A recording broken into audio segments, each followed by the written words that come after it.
A mí me interesa mucho, lo estamos haciendo desde la semana pasada en Minuto Uno en C5N, tener la opinión, más allá de los dirigentes políticos, de académicos, de hombres y mujeres del derecho en serio, para que opinen también sobre este pedido de condena que hizo la semana pasada el fiscal Luciani. Así lo hicimos durante toda la semana pasada, lo vamos a seguir haciendo, y en esta mañana tenemos en línea a el doctor Daniel Herbeta. Él es ministro de la Corte Suprema de la provincia de Santa Fe, abogado obviamente, profesor titular de Derecho Penal en la Facultad de Derecho de la Universidad Nacional de Rosario. Doctor Herbeta, buen día, un gusto saludarlo.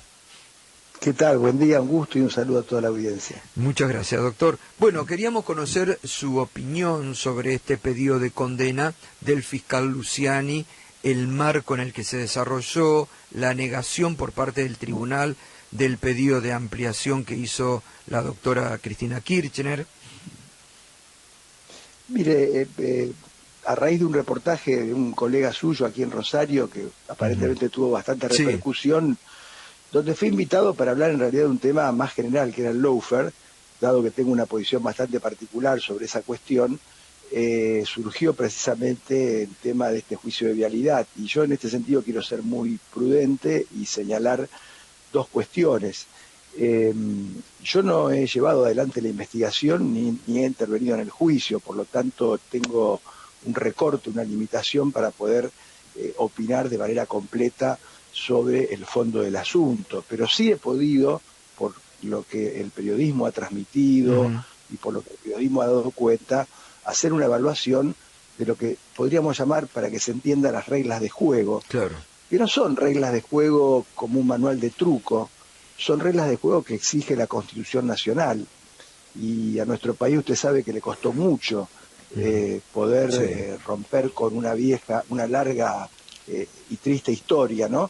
Para recuperar la vida democrática y la Constitución. Por lo tanto, en estos temas hay que ser muy sensibles, y verdaderamente cuando uno ve lo que está ocurriendo en ese proceso, algún especialista le diría, mire, esto es la crónica de un final anunciado. Podrá haber un veredicto de culpabilidad, podrá haber una condena, podrá confirmar la condena la Cámara, podrá confirmar la casación, podrá confirmar la Corte.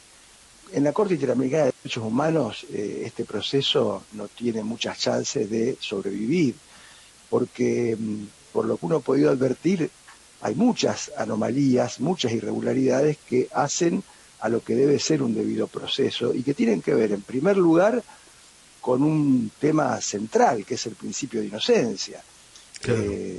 La inocencia debe destruirla el acusador, y la carga de la prueba es del acusador. En segundo lugar, con una cuestión también central, que es la imparcialidad del tribunal.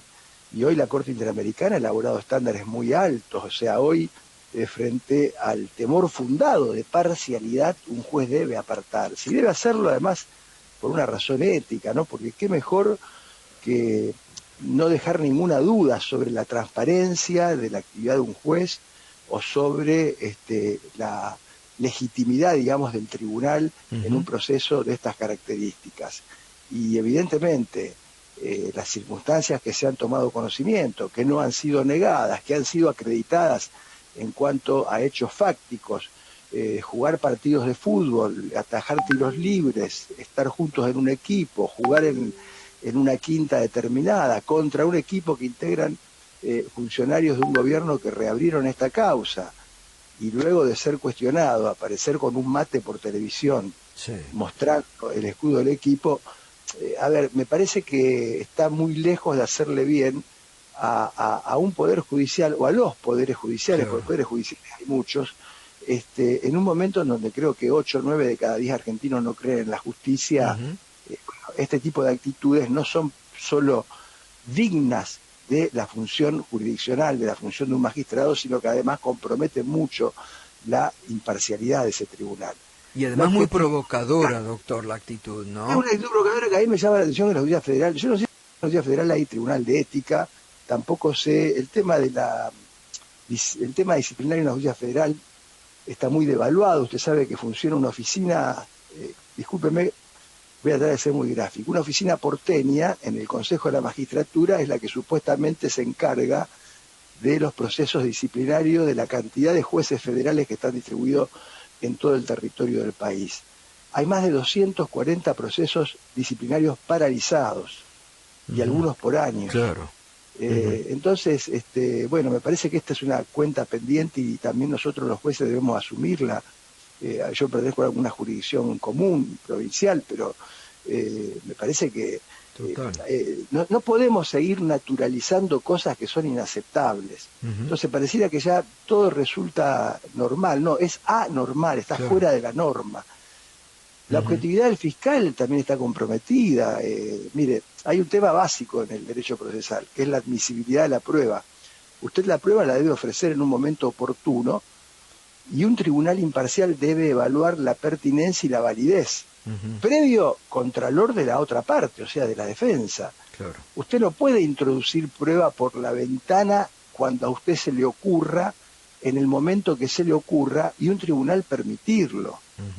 Y mucho menos puede prescindir de la valoración de otra prueba, la cual, como no me conviene, la saco de la realidad, siendo, ¿no es cierto?, un funcionario que debe respetar la legalidad y la objetividad, y mucho menos puedo, por ejemplo, no instar, si yo considero que una prueba aún traída por la ventana tiene valor incriminante y de esa prueba surge que además existen comprometidos por otras razones funcionarios de otra gestión de gobierno, ¿cómo no voy a dar cuenta de esto a otro fiscal para que inicie una investigación?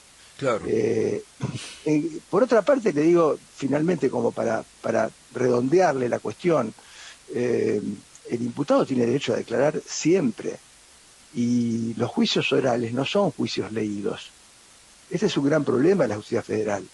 Los juicios orales no son leídos. Usted viene a la provincia de Santa Fe, usted no va a ver a ningún fiscal, a ningún defensor leyendo. Bueno, acá está prohibido expresamente la lectura. Bueno, eso es importante, doctor, lo que señala, porque acá se cuestionó mucho, nadie le llamó la atención al fiscal y parecía justamente que era un relato escrito ya, ¿no? Muy bien instrumentado para ser leído y no perder, digamos, el interés de lo que estaba redactado, ¿no? Nadie le llamó la atención sobre eso. Bueno, en conclusión, verdaderamente, a mí me preguntaban, usted, doctor, es ministro de la Corte, ¿cómo se anima? No, yo no me animo, yo creo que tengo... Tiene derecho a dar su opinión, por favor. Tengo el deber moral de plantearlo. Pero obvio, pero doctor, ojalá hubiera como usted personas que quieren, y seguramente no lo conozco, pero que quieren dignificar el oficio de juez y de esta justicia tan desprestigiada en la Argentina, y sale a remarcar esto, porque no todos son iguales, doctor, en la justicia, ¿no? No todos pueden precisamente sumar. La mayoría de los jueces y de los fiscales y defensores tienen un compromiso con el trabajo, con la legalidad, con el respeto de la Constitución, y esto es lo que yo creo que quienes tenemos una función docente y quienes además desempeñamos la magistratura, el silencio es cómplice en ciertas circunstancias. Además, y esta no es una situación aislada. Además, estamos asintiendo a muchos otros fenómenos de patología institucional, porque usted sabe que yo esto lo he marcado, por lo menos en mi zona, he tenido otros reportajes. Usted no puede naturalizar que un juez sea trasladado cambiándole la competencia sin que nadie se asuste. Claro. O que la Corte diga que esos jueces están mal designados, pero que siguen ahí hasta concurso. Y si el concurso no se hace nunca, el juez mal designado sigue. O sea, porque la independencia de un juez es una garantía del ciudadano, no es un privilegio del juez. Esto es lo que hay que entender. Sí. Entonces, no es un caso, es una sucesión de casos que comprometen seriamente lo que es la calidad democrática y el fortalecimiento del Estado de Derecho. Entonces nosotros creo que tenemos que poner un poco una luz como para decir hay otra mirada y hay otras opiniones. Pero además, doctor, cuando ustedes son docentes, porque ¿qué le van a ir a enseñar después a sus alumnos cuando ven que las cosas se hacen mal? ¿Qué le van a enseñar o qué van a aprender? Porque yo supongo que esto también se debe debatir o discutir en los claustros universitarios, estos temas, ¿no? Sí, yo, mire, he hecho un convite público al debate Me parece que es un tema, acá no estamos hablando de quién tiene la bola de cristal, de si hay culpabilidad o si hay inocencia o culpabilidad, estamos hablando precisamente de lo que es un debido proceso. Bueno, a nosotros en la facultad los alumnos les explicamos lo que es un debido proceso y yo creo que un alumno que ve este pleito entra en una crisis, ¿no? Porque dice, o algunos me mienten, ¿no? Me miente el profesor, o yo estoy viendo, o las cosas, a ver, en la facultad no se va a estudiar solo el deber ser. Y si usted quiere conocer la realidad, tiene que ir a otra facultad. No, no, no. El derecho tiene que ver también con la realidad y hace precisamente a la eficacia del derecho que en alguna medida sus valoraciones y sus aspiraciones se cumplan. Y este proceso, digamos, no es el más indicado, o tal vez el más indicado, yo decía, tiene un gran valor pedagógico porque es el más indicado para explicarle por vía negativa y por vía del absurdo a un alumno cómo no debe ser un proceso penal y cómo no debe comportarse un fiscal y cómo no debe comportarse un tribunal. Desde esa perspectiva le diría que hay un aporte, le diría pedagógico, ¿no? De parte de lo que es esta sucesión de actos que se están llevando a cabo en este proceso. Pero vuelvo a repetirle, la preocupación va más allá. A nosotros nos ha costado mucho recuperar la democracia. Yo tengo una profunda admiración por quien fuera el padre de nuestra democracia, que es el expresidente Raúl Alfonsín. Alfonsín, fíjese, fue el primero que planteó en el año 1984 que la democracia argentina necesitaba una profunda reforma democrática de la justicia y necesitaba generar nuevas herramientas para combatir una criminalidad que había cambiado porque estaba movida excluyentemente por el interés del lucro económico. Alfonsín no pudo avanzar mucho en estas dos cuestiones, asesorado por Carlos Nino y por Julio Mayer y por tanta otra gente, porque usted sabe que le tocó lidiar nada más y nada menos que con una situación bastante complicada, y bueno, con ese mojón histórico que fue el juicio al terrorismo de Estado, ¿no? Por eso cuando alguno compara este juicio con los juicios a la Junta, a mí, te digo la verdad,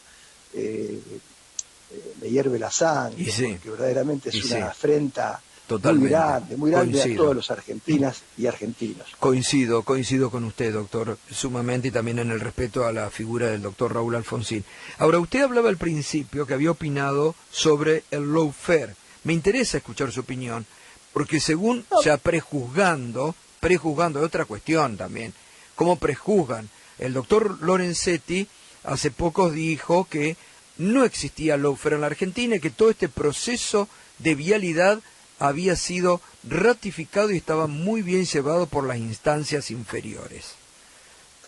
Mire, el lawfare, bueno, por lo menos yo no sé, no lo escuché al doctor Lorenzetti, pero creo que entonces admitió que el lawfare es una categoría que existe. Yo tengo una posición en ese sentido bastante alberdiana, digamos, porque lawfare significa guerra legal. La guerra nunca puede ser legal, la guerra es la negación del derecho, por lo tanto la expresión en sí misma me parece algo autocontradictorio, lo cual no significa que no existan situaciones en donde sectores colonizados del Poder Judicial, con ayuda de sectores de medios concentrados y de algunos espacios políticos, lleven adelante prácticas que no son las más deseadas y que en algunos casos hasta eventualmente pueden tener viso delictivo, ¿no? Claro. Pero la palabra lawfare la usó el Papa Francisco. El primero en denunciar el lawfare en América Latina fue el Papa Francisco, y lo hizo nada menos que en la Cumbre Iberoamericana de Jueces del año 2019. Delante de todos los jueces de Latinoamérica, y creo que algún presidente de la Corte Nacional, que siempre van a la Cumbre Iberoamericana, estarían presentes, el Papa denunció el lawfare como prácticas que apelan a imputaciones falsas contra dirigentes políticos y que son promovidas de manera concertada por medios de comunicación y órganos judiciales colonizados. Yo soy un mensajero en este caso, ¿no? Estamos hablando de un líder mundial que tiene un reconocimiento obviamente absoluto en el mundo, le digo porque yo tengo la posibilidad de estar en contacto con profesores Sí, de otros países, con embajadores, con cónsules, y verdaderamente es una personalidad que dignifica, digamos, y que totalmente. debe ser un orgullo de la Argentina.